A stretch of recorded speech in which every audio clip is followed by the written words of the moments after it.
गुलामगिरी। परिच्छेद 11। ढोंडीराव। तात सुनिए।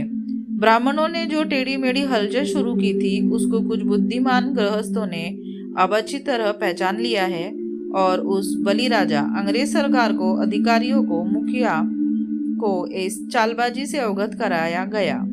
फिर भी सरकार ने उन पहरेदारों की आंखों में धूल झोंक कर ऐसे कलम कसाईयों को प्रसन्न करने में लगी हुई है।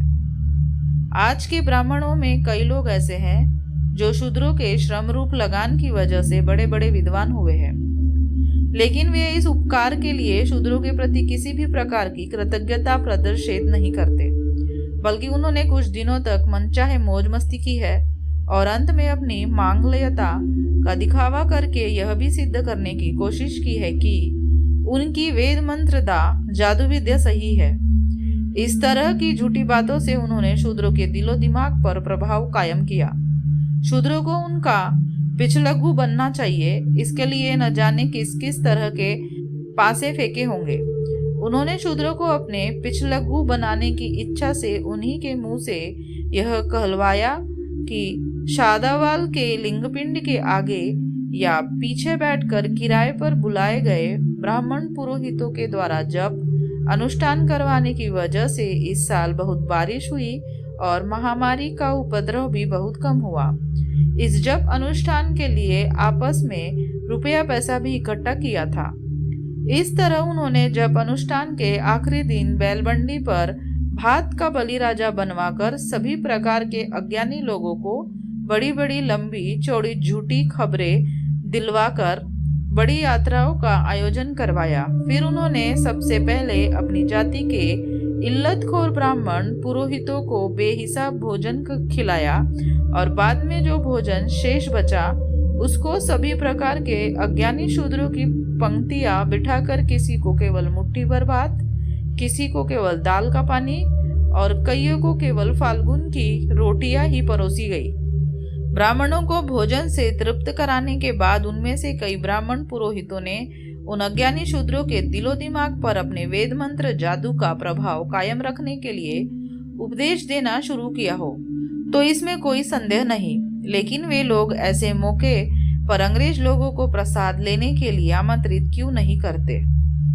ज्योतिराव। अरे, ऐसे पाखंडी लोगों ने इस तरह चावल के 4 दाने फेंक दिए और थू थू करके इकट्ठे किए हुए ब्राह्मण पुरोहितों ने यदि हर तरह का रुद्र नृत्य करके भों भों किया, तब उन्हें अपने अंग्रेज बहादुरों को प्रसाद देने की हिम्मत होगी।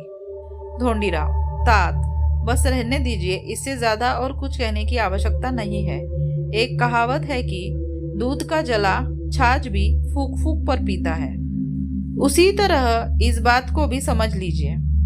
ज्योतिराव। ठीक है, समझ अपनी अपनी, ख्याल अपना अपना, लेकिन आजकल के पढ़े लिखे ब्राह्मण अपनी जादू मंत्र विद्या और उससे संबंधित जब अनुष्ठान का कितना भी प्रचार क्यों न करे, उस मठ मेले को कलई चढ़ाने का कितना भी प्रयास क्यों न करे और तमाम गली कूचों में से भोगते हुए क्यों न फिरते रहे, लेकिन अब उनसे किसी का कुछ भी कम ज्यादा होने वाला नहीं है।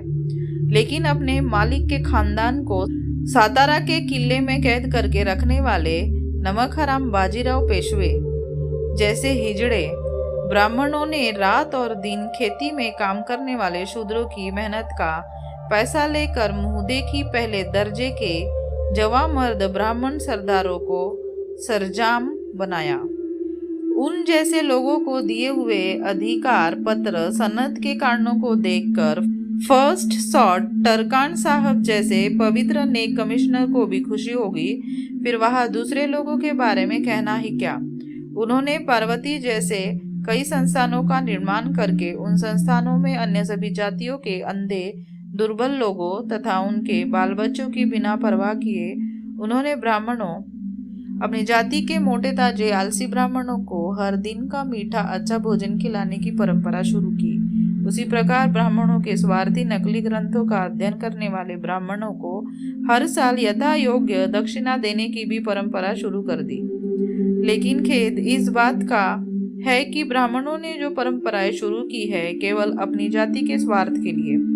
उन सभी परंपराओं को अपनी अंग्रेज सरकार ने जस के तस अभी तक कायम रखा है।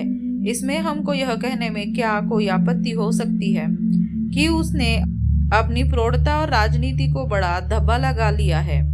उक्त प्रकार के फिजूल खर्च से ब्राह्मणों के अलावा अन्य किसी भी जाति को कुछ भी फायदा नहीं है, बल्कि उनके बारे में यह कहा जा सकता है कि वे हराम का खाकर मस्ताए हुए कृतघ्न सांड है।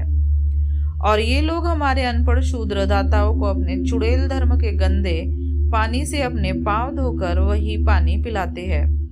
अरे कर्मनिष्ठ ब्राह्मणों के पूर्वजों ने अपने ही धर्मशास्त्रों और मनुस्मृति के कई वाक्यों को काजल पोतकर ऐसे बुरे कर्म कैसे किए, लेकिन अब तो उन्हें होश में आना चाहिए और इस काम के लिए अपनी भोली भाली सरकार कुछ न सुनते हुए पार्वती जैसे संस्थानों में इन स्वार्थी ब्राह्मणों में से किसी को भी शूद्रों के पसीने से पकने वाली रोटियां नहीं खानी चाहिए। इसके लिए एक जबरदस्त सार्वजनिक ब्राह्मण सभा की स्थापना करके उनकी सहायता से इस पर नियंत्रण रखना चाहिए, जिससे उनके ग्रंथों का कुछ न कुछ दबाव पुनर्विवाह उत्तेजक मंडली पर पड़ेगा। यही हमारी भावना थी, किंतु उन्होंने इस तरह के बड़े बड़े उपनामों की सभाएं स्थापित करके उनके माध्यम से अपनी आंखों का मोतियाबिंद ठीक करना तो छोड़ दिया और अज्ञानी लोगों को सरकार की आंखों के दोष दिखाने की कोशिश में लगे रहे। यह हुई ना बात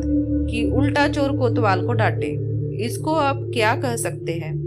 अब हमारे अज्ञानी सभी शूद्रों की उस बलि राजा के साथ गहरी दोस्ती होनी चाहिए, इसका प्रयास करना चाहिए और उस बलि राजा के सहारे से ही इनकी गुलामी की जंजीरें टूटनी चाहिए। ब्राह्मणों की गुलामी से शूद्रों को मुक्ति करने के लिए अमेरिकी, स्कॉच और अंग्रेज भाइयों के साथ जो दोस्ती होने जा रही है, उसमें उन्हें कुछ दखल अंदाजी करने की कोशिश नहीं करनी चाहिए। अब उनकी दौड़ धूप बहुत हो गई है। अब हम उनकी गुलामी का निषेध करते हैं।